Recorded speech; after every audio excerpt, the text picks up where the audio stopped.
بسم الله الرحمن الرحيم. الحمد لله رب العالمين، والصلاة والسلام على خير خلق الله محمد وعلى آله وأصحابه الكرام وتابعيهم بإحسان إلى يوم الدين. ربنا أرنا الحق حقا وارزقنا اتباعه، وأرنا الباطل باطلا وارزقنا اجتنابه. ربنا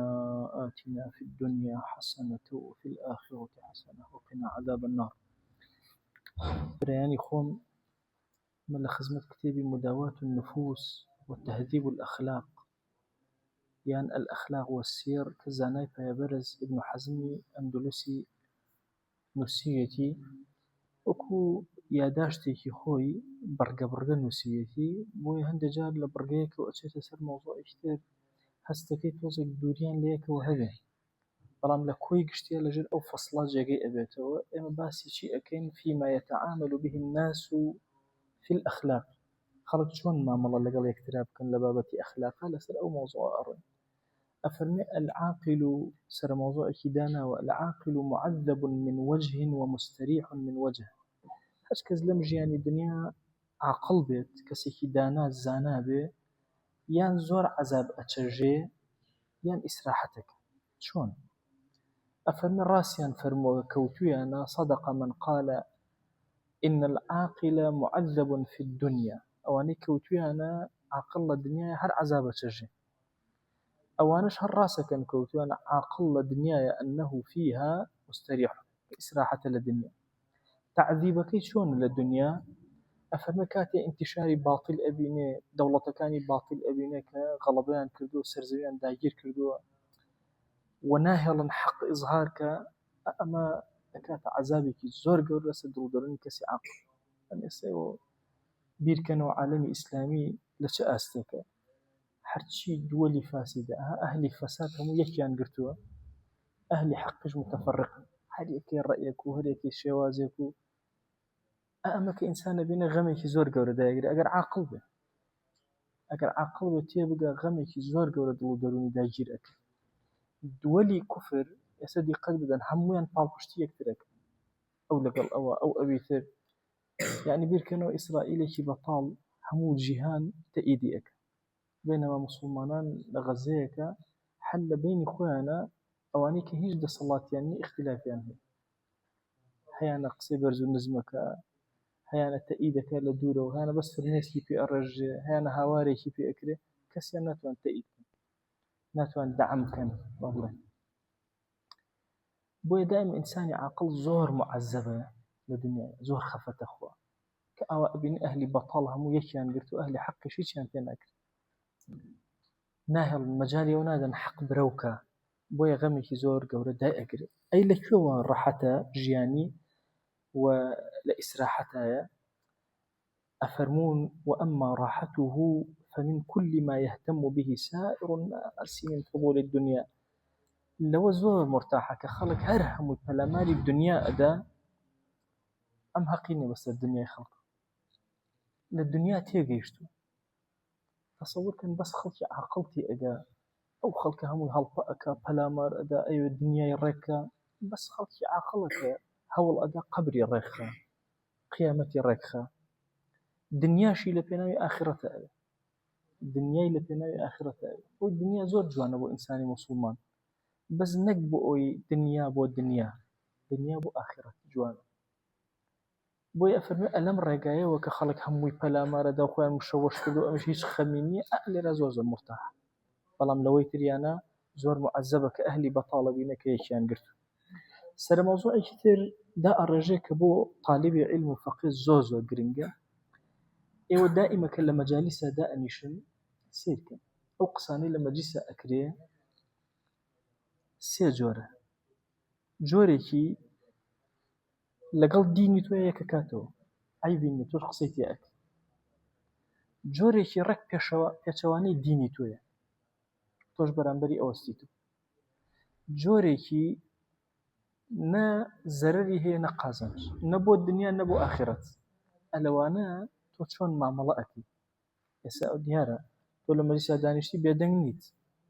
شتێ موافقەی دینەکەی کردی تەئیدی ئەکەی قسەی لەسەر ئەکەی مخالفەی کرد پێچەوانەی ئەوەستیتەوە هەندێک قسە لە مەجالیسە ئەکرێت هەمووی قسەی بەتاڵ نبو الدنيا نبو آخرة زرريان توشون معاملة لقل أوابك بويا أفرمي موافقة الجليس ومخالفته كألين مجلس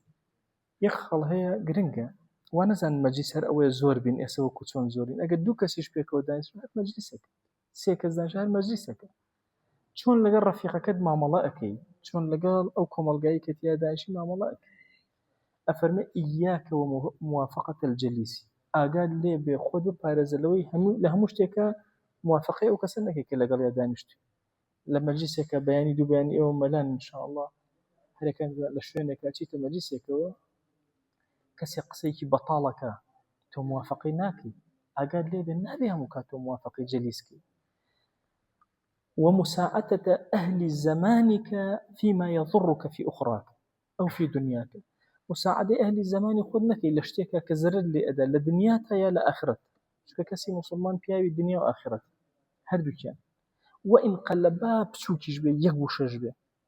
أبدا تأيدي تيانك فإنك لا تستفيد بذلك إلا الندامة تنهى بشمائي وأمنة اللواء حيث لا ينفعك الندم لكاتك كبشماني هسو دي لورناقر ولن يحمدك من ساعدته أو كسيك مساعدتك أو قصان اللي قال يا جوابي أديته ورشي أخيته بوي هیچ کاتی حەمد و ستایشی تۆ ناکە بەل یەشمەتوو بەڵکو زۆری پێخۆشە کاتێکەوە تۆش لەگەڵ خۆیە باتە ناو غەرقی ناو ئەو گوناهاکە ئەمە زۆر حاڵەتێ بەنمونە بەیانی کەسێک غەیبەتی موسڵمانە لای تۆ ئەکا قەت ئەرێ نەکەی بۆ غەیبەت قەت بەڵێ نەکەی زۆر تەبێ بەیانی ئەبنە مەلا ئەو یە باسی ئەوەکە لاتەن ئەویتر باسی ئەویترەکە ئەرێ بۆ کەسیان وەک وەتاتی لە لادەیە کە ئەویتە مەلا زۆر تەجروبەم وەرگرتووە لەوە تصورەکەن لادەیە مەلا بووم نەفەر هاتووە و توێتی ماوەسا فڵان کەس وەکو ئەبوو لە هەبووە من هیچ نەوت هیچ قسەم نەکرد هەر ئەو کەسە هاتووە و توێتی ماوەسا پیاو هەبێ لەسەر ئەم زەمینە فڵان کەس هەر عینی نەفەر باشە من لە یەکەما تەئیدی کەم لە دووەما تەئیدی کەم بۆیە دائیمە زۆر ئەو قسانەی ابن حەزم ئەمە سەرۆک وەزیرانە دنیای بینیوە عالمێکی زۆر گەورەیە ئاگادار دەکات بەڵکو ئەگزانم ئەگەر بێت و تۆی مەلا بۆ نمونە خەڵک غەیبەتی کرد تۆش بۆت سندنەوە چوویتە ناو مەجلیسەکەیانەوە یەشمەتو بیکە لە شوێنان ئەڵێ کوڕەکە وەڵام لە فڵانە مەجلیسە ئەوە منوت و فڵان کەسیشی لێبوو تۆی پێ ئەشکێن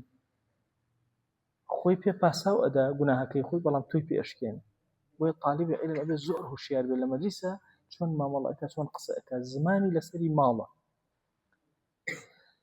إن جاء فرميه أقل لبه وأقل ما في ذلك هو المضمون أنه لا يبالي بسوء عاقبتك كم ترين زلالة يباكيش بلا وقرني عاقبتي تو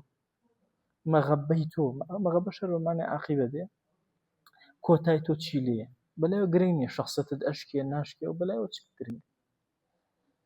قسيكي ابن حزم كلام خلاق قرنجا باسي الدنياش وآخرتي شك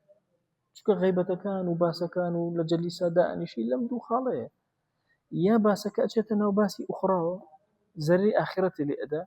يا زري الدنيا اللي أدا دل هردو كان أبي توزر تشاوكراو أبي خود توشي أم دردي سري إنك لك يعني با موضوعك كمثلا باس أكري وأمانة جورك لجوركان ها زرري كتيا بوشي بو أخرات بو الدنيا طواب ما هيش يوزي تداغنا وإن قلب ويقوشش من جاري كان نفرك سيكي بو كلم أسجلك بشيمان قنجو باسی نەفەرێکی کەوتی ماوەسا جاسووسە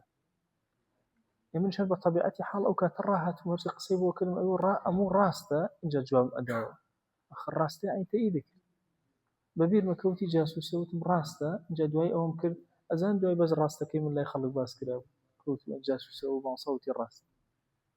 خۆ من ڕەتیشم مایە وتم وەها نییە و خۆتان گوناهبار مەکەن خۆی هیچتان لەسەر نەبینیوە بەڵام وشەی ئەو ڕاستەیە کە بەبێ ئیرادەی خۆم هات بەدەممە بوو بە ماڵ بەسەرمە بۆی ئەبێ زۆر ئاگاتان لێبێ ئەو کەلیمەیە کە لە زمانتان دەرئەچێ خەڵک لەسەری مەحسوب نییە بەس ئێوەی طالب علم لەسەرتان مەحسوبە لەلای خزمەکانتان لەلای ماڵی خۆتان لەلای ڕەفیق و جەلیسەکانتان کە لەگەڵیانە دائنیش وإياك ومخالفة الجليس کە لەگەڵ مەجلیسیشا دانیشتی ئاگات لێبێ مخالفە نەکەی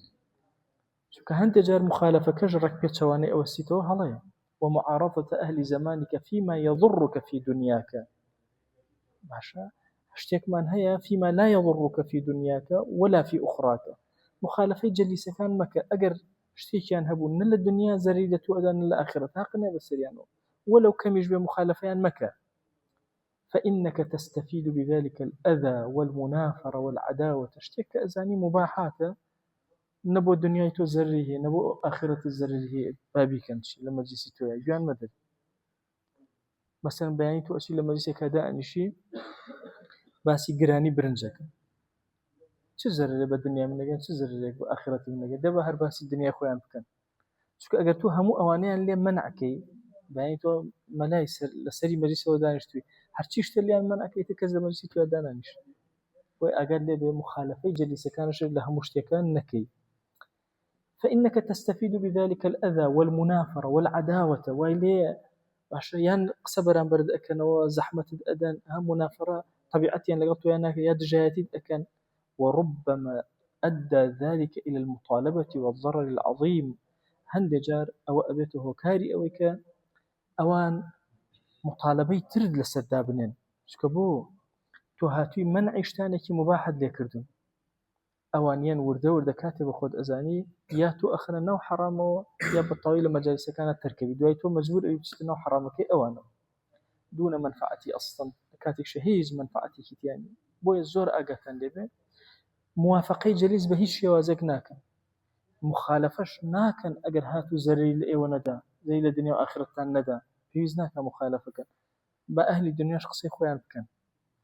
رحمة إخوان لإمام السيوطي إمام السيوطي في ألين كان قلمه سيالا يعني قلمك سيل يعني شيء هذه وجمعتي قناغيك سيل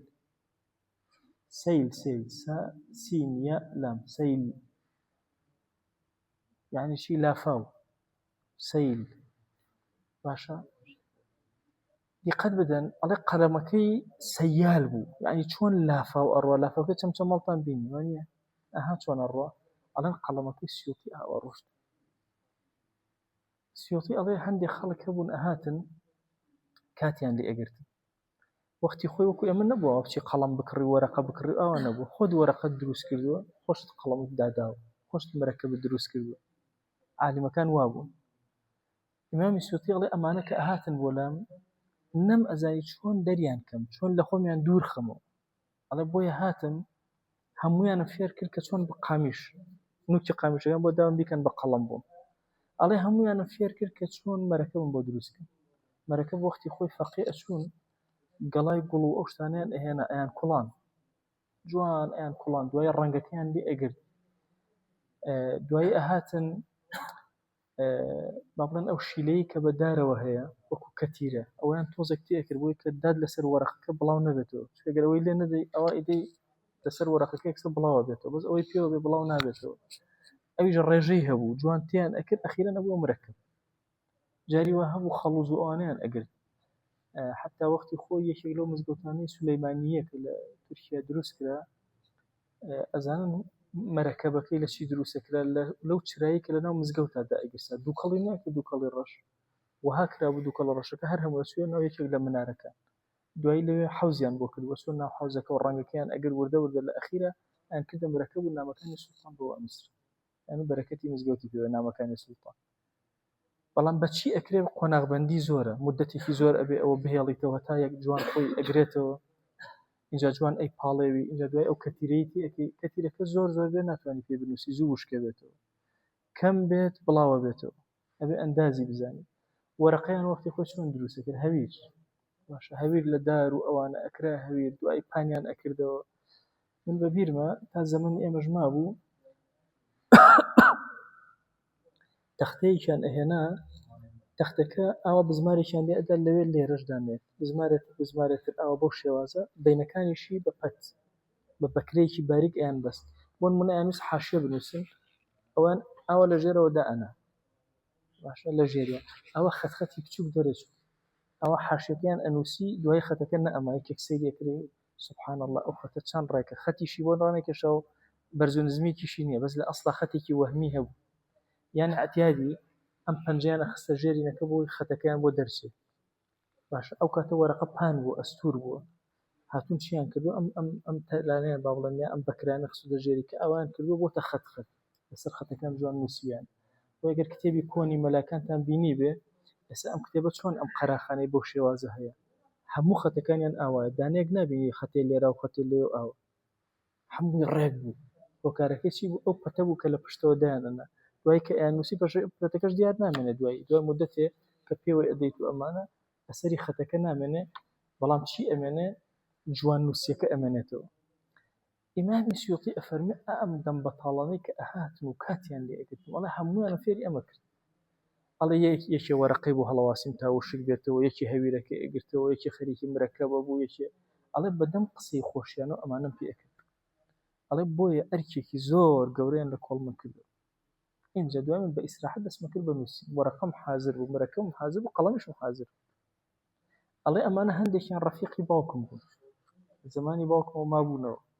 ئەڵێ مەجلیسەکەم لێ تێک نەدان ئیشەکانیشم پێ کرد بۆیە نابێ مخالفەی ئەهلی زمانی خۆ شتێک بە تاەتی زەرری بۆ دین نییە تا پێچەوانی بوەسیتەوە زەرری بۆ دنیا نیە تۆش ڕق بەرامبەری مەوەسەرەوە نەرە بە خۆیان مەجای ئەهلی دنیاشی تیا بمێنێت. سەر مەوزوعێکی تر دەست پێ ئەکات ئەفەرمێ ئاگاد لێبێ قەت خوای خۆت تووڕە نەکەی ئەفەرمێ إن لم يكن بد من إغضاب الناس أو إغضاب الله أجر مسألة هات بيشو إلا هيك شارد نبو يا خلق للترأب يا أخوال للترأب ولم تكن مندوحة عن مناظرة الحق مندوحة يعني الساعة بهيش شوازيكيش مجالك تيا نبوك توبيد مثلا جورك لجورك كان أم دوانا ركخي باشا أو مناظرة الخلق يعني نتواني أم دوشتر ركخي حتى بتواني ركخي مشكلة بخو دروز نكي باشترى أجل نتواني فأغضب الناس وناثرهم فخلق حتى ربي كيف خويت باليو دور كونه مهم خوالة تورنا ولا تغضب ربك ولا تناثر الحق بهي الشوازي بجد لحق نكي وخواي خود تورا نكي اترأوا يا سايكا هميش السير كبيان دليك كاتك وأبيني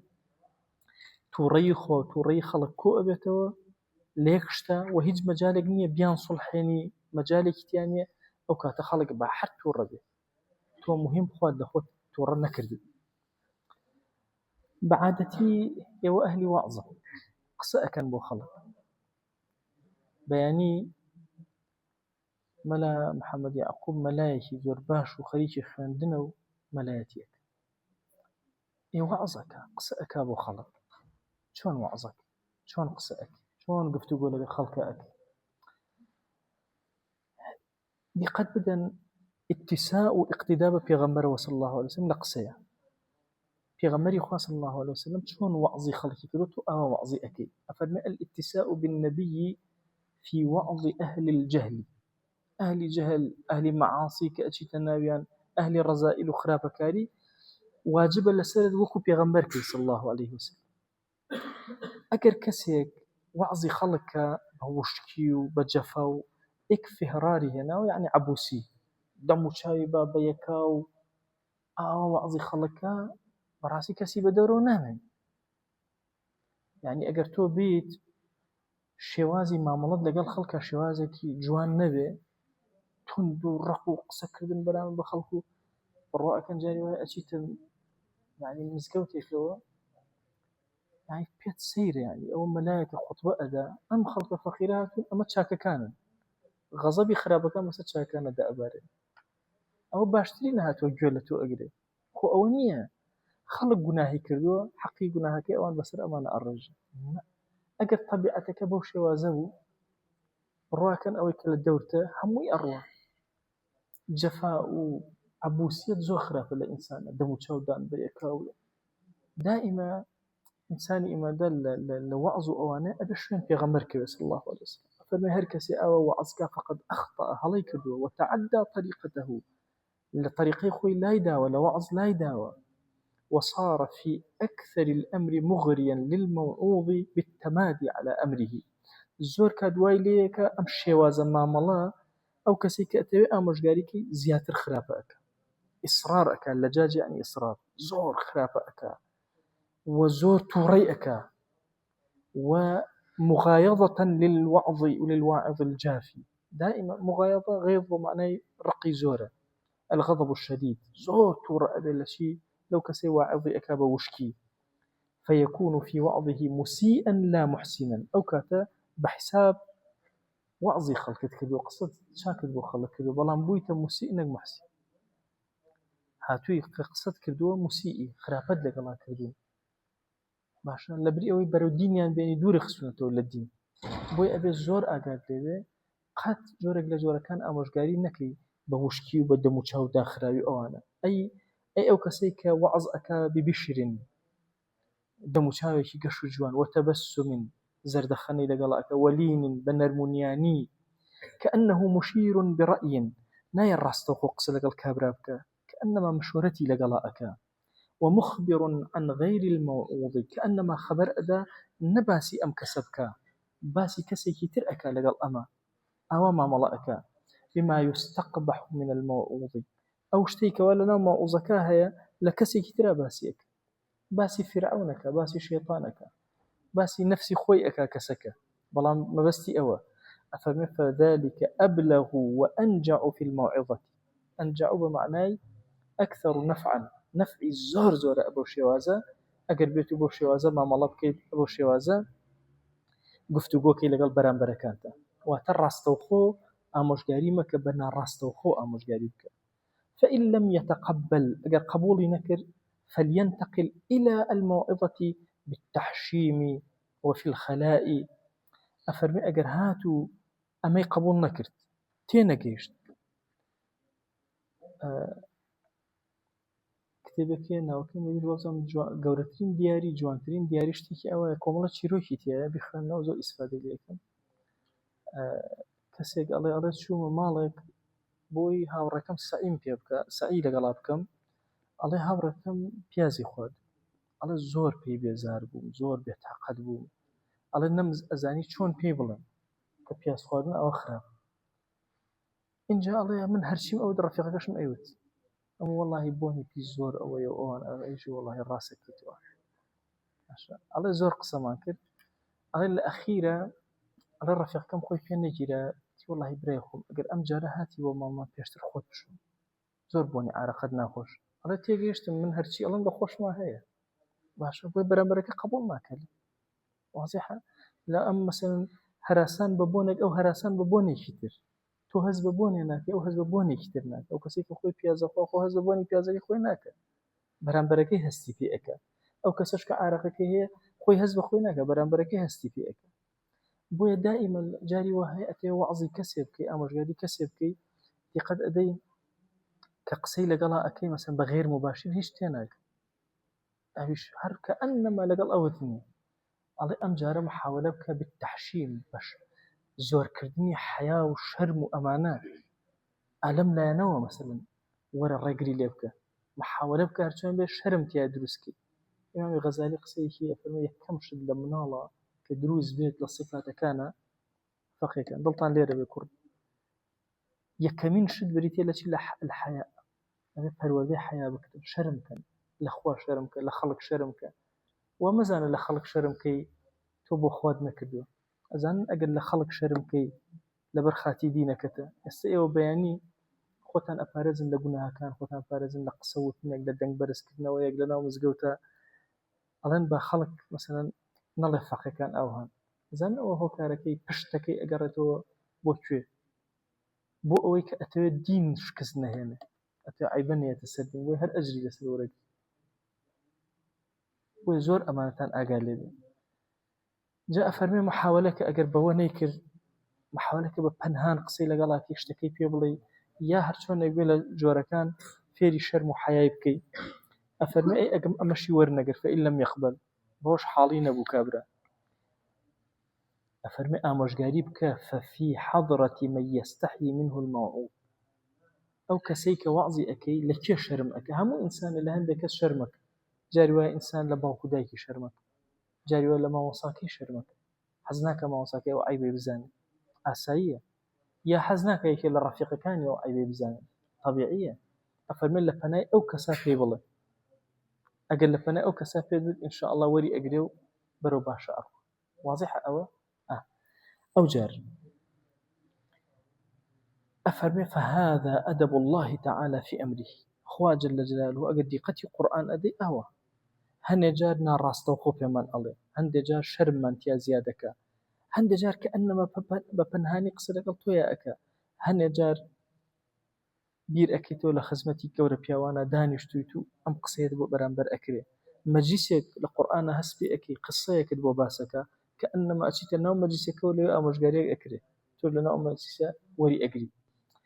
ئەفەرمێ ئەمر ئەکا لە ئەدەبی خوا لە چی لە قورئانەکە بە قسەی لەین زۆر نەرم قسە بکەی، هادئ بی. پێغەمبەریان صلی الله عليه وسلم موعظەی ڕاستەوخۆی نەبووە بە خەڵک بڵێ ئەوە بکە ئەوە مەکە، نە، فەرمووی ما بال أقوام يفعلون كذا وكذا، ما بال أقوام، أو كلمة لبركة هذه، ما بال أقوام يفعلون كذا، أو شيء حالي هندك زواء أكن أو أكن أو جناهان أكن نيوت فلان تو أو جناهات كده أوت، ما بال أقوام يفعلون كذا وكذا. أفرمي وقد أثنى صلى الله عليه وسلم على الرفق، سناي لسر الرفق كدو نرمي كدو أمري كدو بالتيسير، ها أمر بالتيسير ونهى عن التنفير كخلق دور خيته والدين. كان يتخول بالموعظة خوف الملل، يعني شيء يعني في غمري صلى الله عليه وسلم لما موعظة كان يا زور عنايتي بموعظة كان يأكل، يتخول بمعنى يتعهد واعتنى به، زور اعتناء أكر بو كلماتنا وخوف المل بو إدريجي نكاته ولا سلام نار حد بن ويش خواهي قرأ فيه أفرمي ولو كنت فظا غليظ القلب لانفضوا من حولك، أجر تو وشكو تورا ورخبو يتايا ضلكد أوابوي لانفضوا من حولك، أصحابها مو أروشتن. غلظة بمعنى قسوة وخشونة وتندي وأوانا دي بمعنى شدة دي. دايك من عائشة حديثك أجرتها في غمري خاص الله عليه وسلم عمري چەند ساڵ چەند بوو کە وەفاتی کرد؟ 63. چەند تاڵێ مووی سپی لە ڕیشیا هەبوو لە 63 چکە هەموو ژیانی بە بەرنامەی دین ئەچوو کە بەرنامەی دین چووی کانە خولق و القورئان کە ئەنەما کەتەلۆکی ژیانی خۆتی بەکارهێناوە لە خواردنە لە خەوە ئەوانە ئەو کاتە کەمتر پیری بە پێغەمبەرەوە صلی الله عليه وسلم دیار بوو. دایکمان عایشە فەرمووی پێغەمبەر صلی الله عليه وسلم جسمی زۆر توند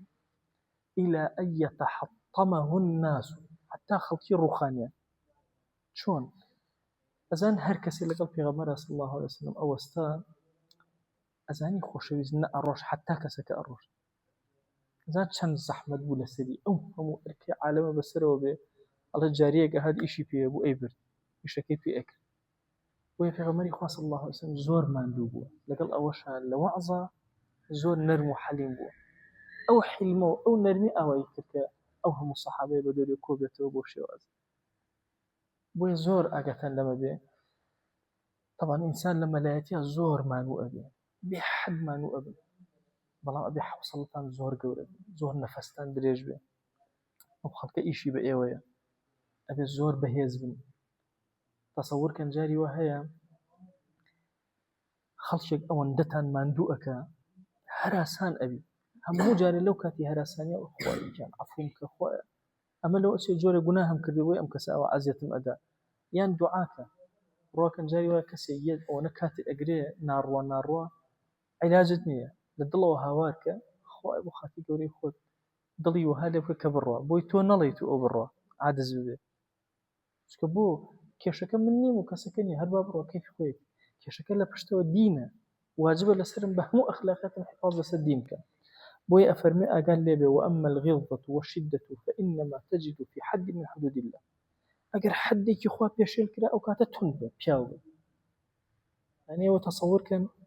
جاري واحد دهان حد يخوى بيشيل أكره تو هيك قصناك كشيل اشتيكي تري مباحة دنيا وليته لا أو صفة إسلامية كنية يعني أستو دي قد بدن وصمان برامبر بيكتر زمان دريج جاري واحد قصة برامبر بيكتر كان كشيل قال كافرة هم يفز ده يقصيني لا لقد يكترها زور نرم حليم لكاتي برنجار بنوا بياو بمرتبة شو قصة هيك نية هم كسبي إيره من بدرجة تجربة خومن زماني بزوتنا وبيشتري شا برواكن أو كزماني دريج وقول ليش بينا أتق أو بيكنا قاعدة قصة كده مش أو هاي واحد شي بينا برواكن دوب ولا تقيبة شريان نامن يكتي أنا لو نامن ودائما إنسان أبي الزور أقايل أبي أو غلظة وشدة لحدود إخوان. سيد إمام عمر شن شديدة كان وقافا عند كتاب الله. قرآن أخنا لا يقصر أوستا كلمة إخوة أبي أوستا أقوى لكاتي لين ونرمية نرم لكاتي شدتها شدة بويدي قد بدن أصحاب تون ما ملانا كتود لقل كسيكا أو جهادك شو شريك وتخوار أبو بأسير نرم ترين كذب برام بأسير هل لو لحظة هو شر لقل أكل أو قرنجكي إسلام ألم خالايا يا خلقي مصابتاتي ملاو داعي وجنابتا أبي أبو شوازة ما ملكا أو شوازة بحدود إخوة بيشيل كرا أجر آسان ترين شد بالنسبة للإنسان مسلمان وبتأتي ملاو بخواني بك الرجل فينا إخوة آسان ترين شد تمنى كردني هم حياة دبوا إخوة شهادة بقسمت شهيد لي فينا إخوة آسان ترين شد أو كخواني بالرجل بلام تو لكيا لشويني خويا حدق لحدود إخوة بيشيل كرا هیچ حسابی ویش یک نکم مسترزیه تا حد که خواه جربم.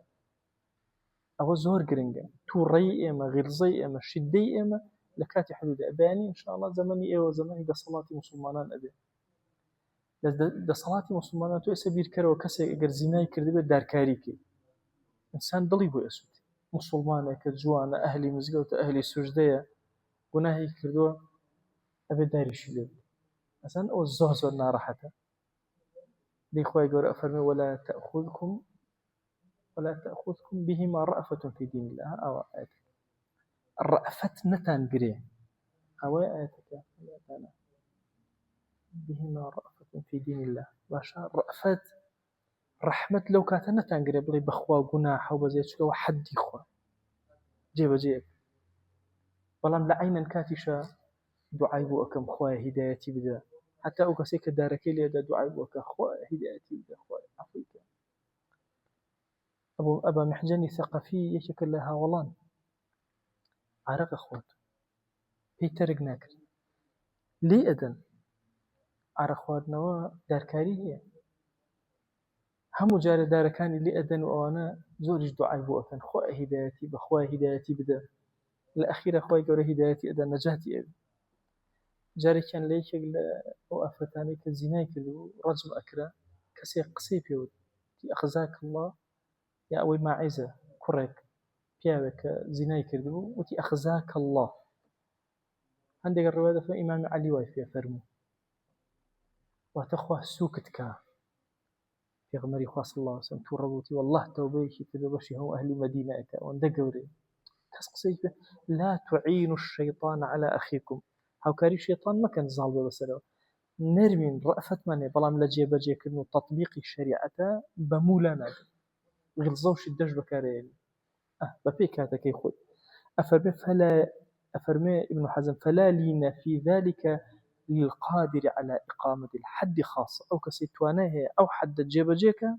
نابي بهيش يوازي لين ونرمي تيابي أو شويني نرمي نيه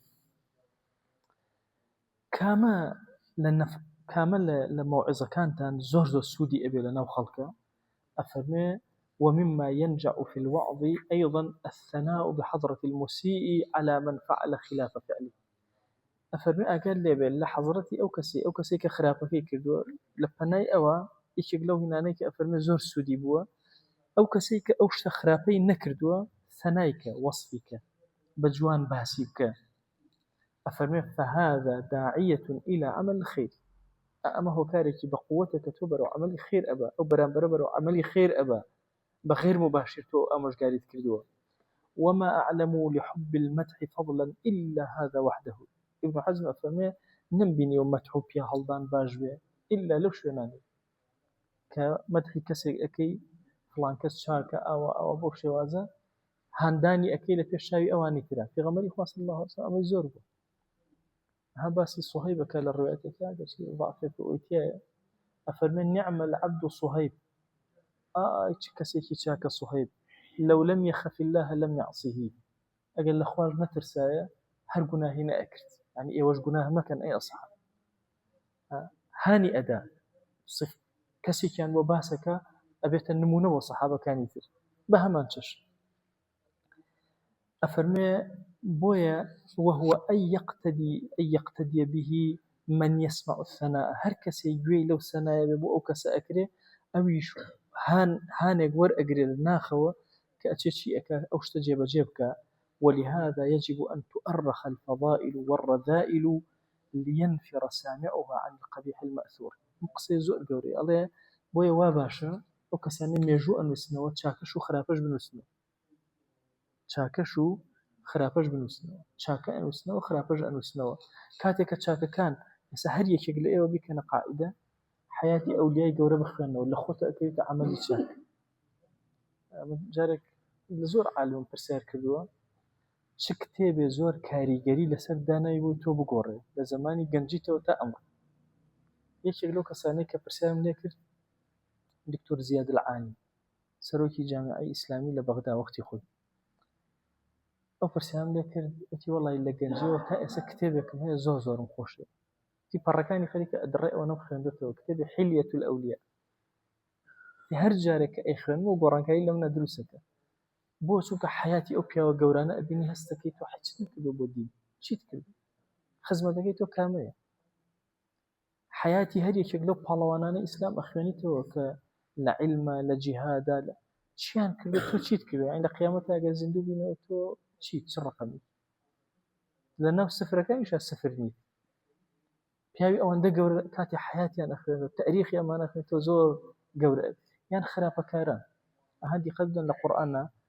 ئایا حیاتی بەس چاکەکان باس کراوە چاک و خراپ باس کراوە بۆی ئەفەرمێ زۆر گرنگە واجبە تاریخی فەضائل و ڕەذائل بنووسرێتەوە بۆ چونکە سامعەکە کە قەبیح ئەبیسێ دوورەکەوێتەوە لێی ئەو کەسەش کە حیاتی پیاوچاکان ئەبیسێ نزیک ئەکەوێتەوە لێی هێزی ئەداتی قووەتی ئەداتی. قاعدەیەکی زۆر گەورە هەیە ڕەحمەتی خوا لە ئیبن حەزم بێ ئەو قاعدەیە دا ئەڕێژێ زۆر بە گەورەی ئەفەرمێ هەر کەسێک هەر صیفەتێکی هەبێ حەز ئەکا ئەو صیفەتە چ جوان چ ناشرین پەخشکە بەسەر زەوی ئەمە ڕەبتی تەنها بە ئینسانەوە نییە ڕەبتی بە هەموو ئەو شتانەوە هەیە کە لەسەر زەویە هەیە ما تحت السەما ئەو هەیە هەمووی پێکەوە ئەبەو چەشنەیە سێک مۆسا سەعیدی نووسی ئەم خاڵە زۆر جوان ئەوە ئەکات ورد ئەکات ئەڵێ سیرم ئەکرد طبعا ئەگەر باخداریتان کردبێ تۆ هەموو ڕۆژێ ئەچی مەسەلەن بژار ئەکەی هەندێک شت هەیە لەناو ئەم باخەیە بە سورعەتێکی زۆر مدەتێ مە ڕۆسێرەکەی باخەکەیان داگیر کردی ئەو مەنتیقەیان کۆنتڕۆڵ کردو ئەفەرمێ ماسای نووسی هۆکاری چییە ئەمە ئەڵێ هەر یەکێک لەوانە ئەوێ جنسی خۆی زۆر بێت لە حزوری خوایە بۆیە پەلامارەدە ئەوێ کۆنتڕۆڵی ساحەکە تەنها خۆی بیت ئەگەر ئەم منتیقی ئێستا چۆڵکەین هەموو دوای چەند ساڵە بینەوە سەری سێرەکەین جۆرە گیایەک منتیقەکەی داپۆشیوە زاڵ بۆ وەسەر گیاکانی ترە ئەم خاڵە زۆر گرنگە کە ئیبن حەزم باسیەکە زۆر ئەبێ ئاگاتان لێ لەگەڵ ئەهلی شەڕی ڕاکاتێک و ئەبێت و ئەهلی شەڕا هەوڵ ئەدا ئەو شەڕی خۆی بەخشکا بۆ تۆش کە ئەهلی خەیری ئەبێ خەیرەکەی خۆت بەخشکە مەجال نەدی خەیرەکەی خۆت بەخشکەی بۆ سەر زەوی ئەفەرمێ تأملت كل ما دون السماء حرچی لەژێر ئاسمانایە بیرم لێ کردەوە وطالت فيه فكرتي زۆر ڕامام لەسەری فوجدت كل شيء فيه من حي وغير حي حرچی شتێ لەم سەر زەوی ئەوەی حي و گیاندارە ئەوەی بێگیانە من طبعه إن قوي أن يخلع على غيره من الأنواع كيفياته ويلبسه صفاته أفرمان سيرم کرد هەر دانێ لەمانە کە بەهێز بوو لە مەنتیقەیەکە محاولە ئەکات زاڵ بێ بەسەر ئەوانی ترە هەموویان کۆنتڕۆڵکە بیان خاتە ژێر کەیفیەتی خۆی و صفاتی خۆی بەسەرە تەنفیزکە. ئێوە هەموو داری گوێزی هەورامانتان بینیوە چەند بەرزە هەموو بینیوتان داری گوێز خۆی ئەوەنە بەرز نابێتەوە باشە بۆ لێ ئەوەندە بەرزە ئەگەر دیقەتتان دابێ وەختی خۆی بەعام لە هەورامانە داری چناریان ناشتۆ لە بینی دارگوێزەکان ئەزان شەڕ بۆ منافەسە بووە لە بینی دارگوێزەکان و چنارەکانە سەرکەوتن کاتێکە زانیوە دارگوێزەکان هەمویان باڵایان زۆ بەرز تەنها لە هەورامان ئەم هەستە ئەەکەی بۆ چونکە هەموو کاتێک کە داری گوێزیان ناشتوێ ئیلا چناریان لەگەڵا ناشت بۆی منافەسەی یەکەن بەرز بێتەوە بەم بەرزبوونەوەمان چەند ئیسفادەیەکیان کرد چونکە داری گوێزەکان بەکارهێناوە دواتر داری چنارەکان هەم ئیسفادە لێ کردوێتەوە دوای داری چنارەکەشیان بڕێ ئەو هەر بە بەرزی ماوەتەوە اینجا لقێکی بچووکیان ئەویش هەر بەرز بووەتەوە اینجا لە سێبەرەکەی ئیسفادەیان کردەوە کە بە ژێریان ڕۆشتن هیچ شتێکیان بەرنەکەوتووە ئەم دارانە زۆر بەرز بوون بۆیە ئیتر دەسی مناڵی نەگەیشتوتێ دەسی دزی نەگەیشتوتێ بە ئاسانی هەموو ئەوانە فەوائیدن بیریان کردێتەوە کە چۆن مەسەلەن دارێک بنێژن کە لەگەڵ ئەم دارگوێزیانە شانە بکە حتى داری تو ئەگەر دیقەتاندا بێت لە هەورەما زۆر بەرزە هۆکاری چیە منافەسە ئەکە لەگەڵ دارەکانی ترە ئەفەرمێ ئەم دیقەتداوە لە حیوان و گیاندار و غێرگیاندار ئەم حاڵەتە هەیە ئەوەیان کە بەهێزە بێ محاولەکە ئەوانی تر صفاتی ئەم وەرگرن داری چنارێکە خۆی باڵای بەرزە ئەوانی تریش باڵا بەرزەکە فترى الفاضل يود لو كان الناس فضلا جاء سبحان الله زور عجائب أو كسي فاضل به أهلي قوري به أهلي فضل به حزأك حمو خلقي قوري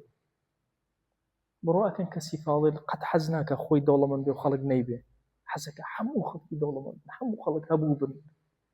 ڕۆحی خۆی پێشکەشەکەوە بەرامبەرەکانی ئەهلی فەضل زۆر گەورە حەزەکە هەموویان بەرزکاتەوە بەڵام ناقص يود لو كان الناس مقصر خەڵکی ناقص حەزەکە هەموو خەڵکی ناقص بێ وترى كل من ذكر شيئا يحض عليه يقول وأنا أفعل أمر كذا وكذا وكل ذي مذهب يود لو كان الناس موافقين له جاء تصور كان كسر ناقصك شونه حزء كان نقصانك يخوي بخرج بسرزيه من شندين جال كسك بيني وجناه باربو يجي خو فلان كسيج أو أكا يبقى فلان كس بيكنا خو فلان كس جناهك بو شتي بها عددي أوانا زور كخرابة كان بو باسا بو خوي بنت وأنا بتباسا أجر هر صفتك خراب لإيوه حستان كالخلق توشي أو صفة خرابة أو بشوكي نقصانية وأهلي فضل مين أهلي فضل حلقك بخشي فضلك يخوي بس الدور بركان أبك بوي أجر صفتك خرابة أبو بيشارة ونهيلي مجال ندي نهيلي لتو نقل بوشوين نتر أبيت بلا بسرت أبيت سنة سيئة لكل هموي بلاك وجناهي أبي تريج بشي هي تسر قوليتو سنة حسنة جويكتو بخشي أكي فضلك بخشك محاولك همو خلق بوي ئەگەر یەک دانەتان بمێنێ لە سەرزەویە ئەبێت جوانی ئیسلامی گەیاندێتە سەرزەوی ئەو فەڵەی بەخش کردبێ تەبیعەتیش ئەو هەیە تۆ لە ململانەیە تۆ کاتێ بەهێزی کە فەضیلەتی خۆتت داوێ بە بەرامبەرەکان چونکە تۆ طالبی عیلم ئەلەویا قووەتی تۆ دەرەکەوێ کە ئەوان ڕەنگیان لە تۆ بچێ ئەبێ هەوڵ بدەی بۆ ئەمە ئەبێ جوهد بکەی شەو ڕۆژ بخەیتە سەر یەک ماندوو ئەبی لەم پێناوە هەم ماندوو ئەبی تا نەفسی خۆت پەروەردە ئەکەی ماندوو ئەبی تا بەخشی أو پەروەردە جوانە ئەدەی بە بەرامبەرەکان بۆی ئەفەرمێ حتى وهاي لي أجر كسر مذهبي هبه حزقك حتشي لم سرزوياه هم موافقين مذهبك أو كسب مخالفينك طبيعي إنسان هو الأداء جهد بو أواك وترى ذلك في العناصر إذا قوي بعضها على بعض أحاله إلى نوعيته أفرمي أجر هندي عنصر لشونك كوكر دوا كاتك وكوان أكيتوا محاولك أيكان بهز بحزك أواني تريج بروي كبر وأراسته هزك قبر نوعيته كان أقرب وترى ذلك في التركيب الشجري دار كان كداءني أواي حتى نبات كان كاتك لقل شجرة تكليان أكي بهيك آيوج آندي سيركين نباتك رنجي أو أقري شون نازم لما تقيه رمان لو تنبينيو جاري وهاي لو أبيني حتى أخيري باڵێن چنارێک ڕۆشتووە بە چنارەکە هەڵگەزاوە حتا ئەخیر چووە باشە تۆسقاڵی ئەو لەو بنەوە هەڵەگری چۆن گەیانتە ئەو سەخت بەرزە تۆ خۆ بۆیە پەخش بوویتە بە سەرزەویە بۆ ئەوە هەڵقشایی چونکە ئەم دارچنارە وهای کردووە ئەو وها لێ بکە وەکو خۆی لێ بکە باڵای بەرزکە ئەوەیان کە بە قووەتە دائیمە لاوازەکە وەکو خۆی لێ ئەکە ورطوبة الأرض وإحالتهما ذلك إلى نوعيتهما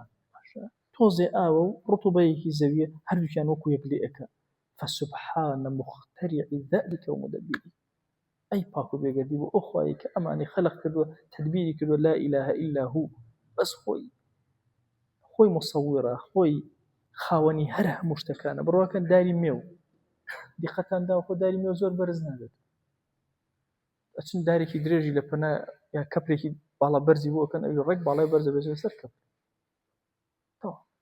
طبعی ئەوە وەرەگرێکە لەگەڵەتی چ شتێکی بەهێزی بینی شوێنی ئەکەوێت. بۆیە دائیمە لەناو کۆمەڵگا ئێوە دیقەت بدەن. ئەگەر کەسێک زانیتان ئێوە بەرەو ئاراستەیەکی خراپ ئەباکەوە بوو ئێوە لاوازترن لەو کەس.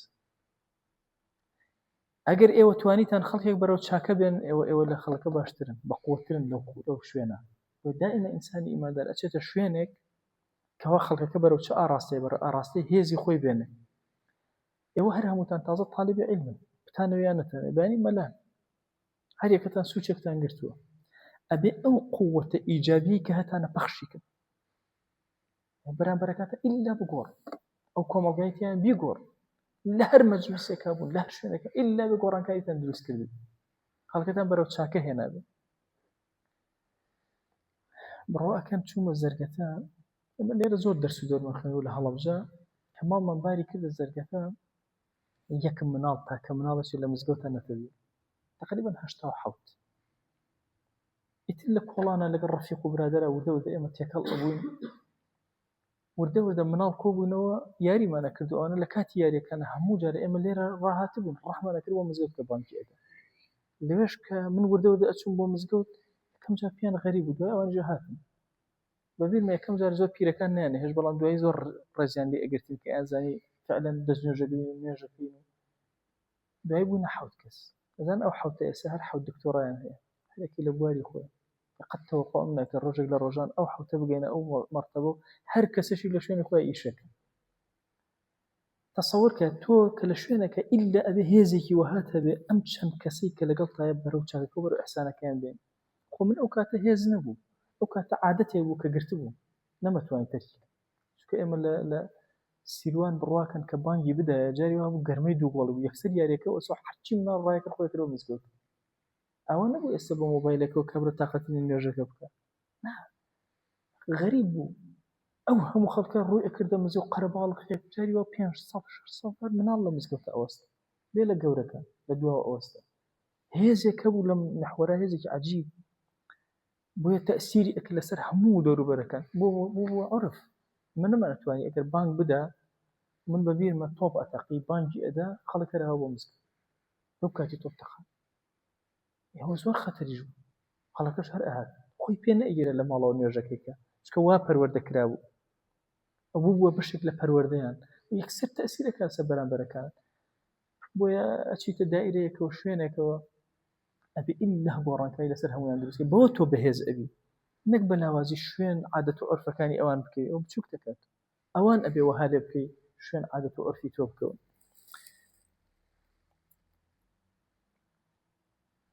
ئەفەرمێ مادام باسی هەر دەسەڵاتی خۆمان کرد با تۆزە باسی دەسەڵاتی خۆ هەرچی شتێک لەم سەرزەویە ئەیبینن کە وەکو یەکە وەکو یەکن ئێستا ئێوە هەمووتان پرتەقاڵتان بینیوە پرتەقاڵ هەر وەکو یەک نین سنووقێک لێ هەر ڕۆژە هەر وەکو یەک وەرە دوو پرتەقاڵ بێنە زۆر سەیریان کە زۆر چۆن تێکەڵیان کە دوای ئەیان ناسیتەوە ئەو کامیان بۆ چووکە هەندێک شت ئەبینی لەمە لەویکە بەڵام ئەم بەچی ئەکرێ یەکجار ناکە چاوت بەریکە جاران وەکو ئێستا ئاواهین زۆر نەبوو ئەم فیلم و ملی شتانە شەوان فیلمی ئەکرد فیلمی یابانی خەڵک هەمووی ئەچوو هەنێ ماڵ تەلەڤیزیۆنی بوو هەنێ نەیبوو ئەو ماڵای تەلەڤیزیۆن نەبوو ئەچنە ئەو ماڵانەی کە تەلەڤیزیۆنیان هەیە کەمە تەلەڤیزیۆن ملەوەن هاتبوو خەڵکەکە هەر هەمووی ئەچوون بۆ لای ملەوەنەکە بابە تەلەڤیزیۆن ملەوەن عەجایبە ڕەشوسپی بوو تەلەڤیزیۆن فیلمەکانی ئەو کاتە جاکشان و بڕۆسلی و جیتڵی و نازانم بەزمان بڕواکەی هەرچی تەکرد جوان سیر دەکرد فەرقیان نەبوو کامە خاینەکەی و کامە بەتەڵ فیلمە هەر وەکو یەک بوو ئێستا لایەکیان ناکەنەوە ئێستا ئێوە بە ئاسانی لایەکیان نەکەنەوە من بەبیرمە کوڕێک لە بەغدا خەڵکی تایوان بوو ناوی سەفوان بوو ڕەفیقمان ڕۆژێتم سەفوان باشە بەس پێم بڵێ هەمووتان وەکو یەکن چۆن یەکتر جیا ئەکەنەوە وەڵڵا کچ و کوڕتان ئەڵێ یەک هەر کەس نازانێت پیر و گەن هەر وەکو یەکن ئەی وەڵڵی ئێمەش جاران پێمان وا بوو ئێوە هەمووتان وەکو یەک بووان کە هاتمە عێراق ئینجا زانین ئێوە وەکو یەک نین هەر یەکەتان ناوێت بۆ ئەها سوورەکان یەکەم جار سوورەکانە یەک مرۆڤ نییە لەسەر زەویە وەکو مرۆڤێک کورە ئێستا دیراسە لەوە تەجاوزی کردووە تاڵێ مووی مرۆڤێک نییە لەم سەرزەویە وەکو تاڵی مووی مرۆڤێکی تر قەترەیە خوێن نییە وەکو قەترەی خوێنێکی تر مادەیەک لە ئینسانێکان یەک و مادەیەکی تر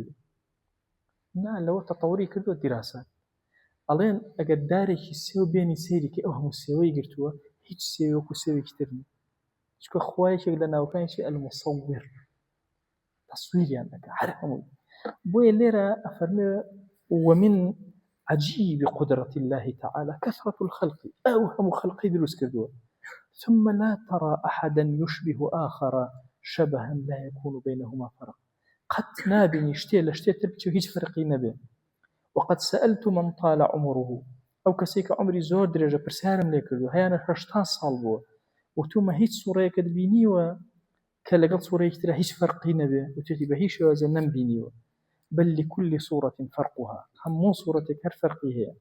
هكذا كل ما في العالم هم أويك العالم يبوش وازيا يعرف ذلك من تدبر الآلات هر كسيك كاتك سيدي آلة كان أكا جميع أجسام مركبة كان أكا إنجا تشاوي تشنجارك سيدي أكاتو تي أفكره إلا ليك ينجي أكاتو لأخيرا ويعرف بعضها من بعض فروق فيها عندي فرق درك بيئك تعرفها النفس نفس هستي بيئك ولا يقدر أحد يعبر عنها بلسانه ولم كس ناتواني بزمان دريان بره جاري وهي دو صورتي هر وكو يكوان ليك شانكيتو نازاني شون ليك شانكيتو جورك لجورك كان فسبحان القدير الحكيم الذي لا تتناهى مقدوراته باكو بيقدي بو أو قديري حكيم أو خدا قوريك مقدوراتي أو كوتاينا دو فقيمة لقلب ملا حسن وملا حسين سابي كان دكتوراني دكتور حسن ودكتور حسين باكي نايم ناصم ملا محمد وباكي ناصم مخا عفوك باكي وفاتي كل زور ليك سون دوهنو ملا حسين زور عجول ملا حسين زور فقير ملا حسين أيوت شنجار لدان ملا حسين من خواردوما كأو بنيكيا باكو ما تتو مني قلتو فلاقي كل وإذا هي حسين حتى لجي يكثر خطبة عنده ملا حسن لشوني خطيب ومناقشة دكتوراه هو الرشتبه ملا حسين لشوني خطبية وخلق فيها نزاني عمتي خلق أو قايش فيها نزاني بلام إهما كلا قال أنا جياوي نزور بيك وأنا كان فرق يعني هي بلام أجر بيمن بلين عادي فرق كان من بوجيا كان وتشو نزاني ناتواني درتي ناك بس ناتواني بزمان بلين ولا أبري وابو أبري بس أما الناس يكسر ما زاني وحسين أو ين حسن بەڵام یەکەم جار نامان ئەزانین بەبیر مەجارێک لە هەولێر خەڵک هاتبوون بۆ لە فەقێکان یەکەمیان وەزە مەلا حەسەن بوو کە هاتبووە دەرەوە مەلا حەسەن دانیشتی بوو لەگەڵیانە مەلا حەسەن شتی گێڕاو ئەو یەکێک لەوانە بڕێ سەیری کردن و ڕێک هەستا ڕای کرد وتی وەڵا بۆ شتێک با لێ قەوباوە چکە جلەکاریش وەکو یەک بوو هەموو شتێکی وەکو یەک بوو أيوه أميان أشوف بشتي كانتورة كأبي كلا أنا هذا درو قصي أكل يخلكان يقص كان يطوع كلا شو أي ترى طاي أكل كسبين أزل تصور كا بوتك يكم جاو بيبينهم والله دواي وردكاري زور سبحان الخالق أو يعني شرنج جهاز اللي يفيدان زور جهاز بويا طبيعي هرشي لم سرزيا كأبين خوا خلقي كدو جهاز ولا دوسي ولا دارق لكر وبيع أو لبنايا كدان بني حلوكو يقبن حجم يعني قدر يعني همو دوای فترەیەک زۆر سیرکە خاڵەکانیان جیاوازە هەندێک هێڵی تیا ئەدۆزیتەوە جیاوازە ناتوانیت تعبیرکەی بەڵام 50 جار تێکەڵیان کەن ئەگەر جوان ناسیتن زۆر سیرکردن جیانەکەیت ئەوەش هەموو قودرەت و دەسەڵاتی خوایە جەل جەلاله هەندێک ئامال هەیە لە دڵ و دەروونە تەنها هەموو غەمت بۆ هێن ئەفەرمێ من عجائب الدنيا قوم غلبت عليهم آمال فاسدة لا يحصلون منها إلا على إتعاب النفس عاجلا ثم الهم والإثم آجلا عندي أملي فاسد هي لإنسان قتنا بأوي بكا كان نفسي زور ما نوأكا لإستايا دواتريج كولي قناه وهم وغمل دول درونيا دروس أكا بون منا أجل نفري حسكا شد قران ببي لبروي لهلاك لقرانيش تكانا خلق تياءتي يان عندك بابات كزرر بخلق أجيانه كسك تمنيك لحياتي خوي بمنفعتي خوشي تيابي هل أخيرا لأستيا لعيني كاتا خوي مانو أكا بمشتوى لبلاش خوي مانو أكا دواتيش هم غمكي زور قوره دلو دروني أجي جاء فرمي أم جورة ئەمە لە پیسەی کە لە دڵی ئینسانە هەیە مەسا حەز ئەەکەی گرانی بێ حەز ئەەکەی ئەوە بێ هیچ بە تۆ نابڕێ هیچ شتێ بۆ تۆ ئەوە ناکە یاختە پێشەوە دواوە هەموو ئەوە لە عیلمی خوایە خۆی تەقدیرەوە ئەوانە دەی ئەگەر لێوێ قەت تەمەنای شەڕ نەکەی نەبۆ یەک مرۆڤ نەبۆ عامەت ئەبەدان خۆ دوور خەرەوە لە تەمەنای خراپ زۆر موشکیلەیە ئینسان زۆر تووشی چەرمەسەری و خراپەکاری ئەکا بۆی ئەبێ زۆر هوشیارانە مامەڵە بکرێن بۆی ئەفەرمێ ئەی ئەگەر تەمەنای چاکت کرد تەمەنای خەیر و ڕەخا و ئەوانە لە ئێستایا دڵت خۆشە کە ئەم تەمەنا ئەکەی ڕاحەیەکی نەفسی گەورەت بۆ دێ قەت لە ئاخرەتیشە تووشی شەرمەزاری نابی لە حەزوری خوا چونکە دائیمە تەمەنای خێرت بۆ خەڵک کردو شتێکی چاکت هەیە حەزەکەی هەموو خەڵک ئەو شتە چاکەی هەیە بۆیە ئەبێ زۆر تەربیەتی نەفسی خۆتت دادابێ لەم خاڵە کە هەمیشە تەمەنای چاکە بۆ خەڵکی بکەیت هەم ماندوو نابی بە هیچ شێوازێک بە ئەندای چاوتروکانی عەزەتی دەروون نادا لایەکی تریش تووشی ئەجر و فەزڵێکی زۆر گەورە ئەبی بەهۆی ئەوەکە تەمەنای چاکە و بۆ خەڵک کردو ئەڵێ دەی